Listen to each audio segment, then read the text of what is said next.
Alright, so by now I believe say I don't see wetin dey happen for Nepal, where the Gen Zs of Nepal came out in large number to say no to corruption and that their country must better.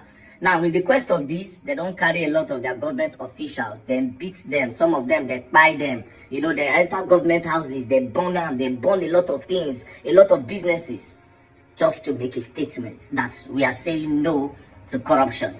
Now, Nepal is a country of like 25 million people, 26 million people thereabouts. It'd be like, if you just, in short, Lagos states, it just be like Lagos population. Now, these people came out in large number to say no to corruption. Now, how did this whole thing start?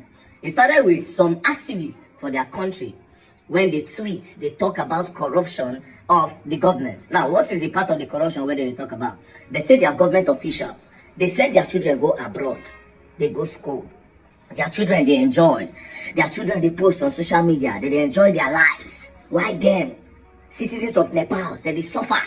Say, make the government do something about them. Now, instead of the government to tackle the situation, the government say, okay, now this social media, they make them talk. Why are they exposing our corruption? Just like within Nigerian government they do right now. So they decided that they were going to ban social media. When they ban social media, now so the youths, the Gen Zs, enter streets. Say, no, you cannot ban social media. They started protesting. And because of the large numbers, the government instructed police to throw tear gas. They throw tear gas at them and all those things, trying to get them, to scare them to go back. It can lead to the buying of a lot of persons, a lot of youths, a lot of Gen Z. So they became more angrier and they say, you know what? Fuck it, we'll go scatter everything. So they enter streets, scattered, burn businesses, you know, see Hilton, they burn, they scatter, and they take over the large part of the government. So as we speak now, currently as we speak, the country is now on curfew.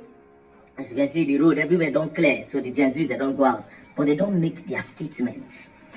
So if government they come now, any government they come now, go act right. Now, note that a small thing where the government do now is spark everything. They complain, the people, all of this is about corruption. They complain about corruption. Government say, let's ban social media so that will shut them up. Then the youth came out to say, unban social media. Then they unbanned social media because of the pressure. But guess what? While they were trying to fight for the government to unban it, they can't buy some youths. When make the youth say, you know what? Now, let's end corruption. So for the media people that are reporting it that it is because they ban social media, that's why these youth are acting like this. No. They are fighting against corruption. They are fighting against bad leadership. They are fighting against embezzlement. They are fighting against leaders that are eating their future with their mouth. They are fighting against fraudulent leaders. It has nothing to do with social media. Yes, social media sparked it up. The ban of social media sparked it up. But of course, they were tired of the bad leader. Now, I went on Twitter, different Twitter influencer talking about it. You understand that this is what Nigeria need. This is what Nigeria need. Well, I agree, Loki, but can we achieve this in Nigeria? It is not really possible. And I will tell you the obstacles that will cause it. Even though Loki, I would not want to see Nigeria burn like that. But you see, I think at this point, we need to, the Nigerian government need to fear the youth. That's just the truth. The government need to fear the youth. I know say this one how they talk now. Yes, we can carry me, but anyways. But the government needs to fear the youth. How? Now when this government don't know, say this Nepal youth, this Nepal Gen Z, if we do anyhow, they go burn country down, problem go day.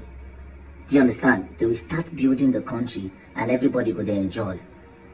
Do you understand? But we have our obstacle if we try to do this in Nigeria. First things first, let's go back to Nepal. Nepal has the population of 25 million people. Let's look at the religion in Nepal. Although 81% of the people there they practice Hinduism, but we have other people, Buddhism, we have Islam, we have Kirat, we have Christianity, we have Prakriti, we have Bon, we have Sikhism, we have Jainism. Do you understand? Now let's go to the tribes. The tribes in Nepal, they have over 125 official recognized castes and ethnic groups. 125 different tribes, you know, different ethnic groups, different tribes. But when this whole thing starts, everybody forget their tribe. Nobody don't say, I be Hindu. Nobody don't say, I be this tribe, I be that tribe. They came out in large number to say no, because they know that the main problem, it is not their tribe and their religion. They know that the main problem is corruption by their leaders.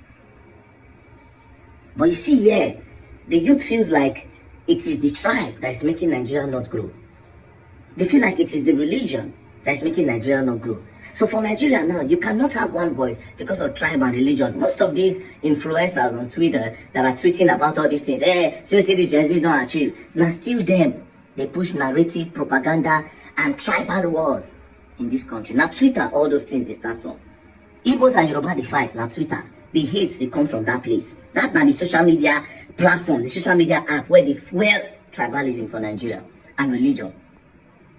An average Yoruba man does not want an Igbo man to thrive. An average Igbo man does not want a Yoruba man to thrive. An average Hausa man does not want an Oyibo to win. Same goes, now so it just be for all of them. These are our major tribes in Nigeria. Do you understand? That is one of our big problems.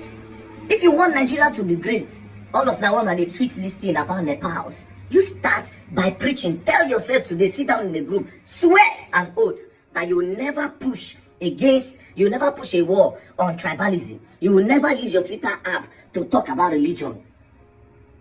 You will always use your app and you will always use your platform to preach togetherness and love. The day you people start doing that, then our problem, we don't beat our problem. We don't do 70% already. And we are now ripe to achieve. The government can only fear us when we have one voice. When we cannot be distracted by tribalism and religion. That's when Nigerian government will say, okay, yes, these people are now in uniform, we need to work. But guess what? All these Twitter people and most of the influencers you see in Nigeria, when this whole thing sets now, I swear to God, who made me? You go see all of them. They'll carry money, give all of them. They get groups. They'll just go their groups, they'll start the tribalism war. That's what these people do. That's what these people do.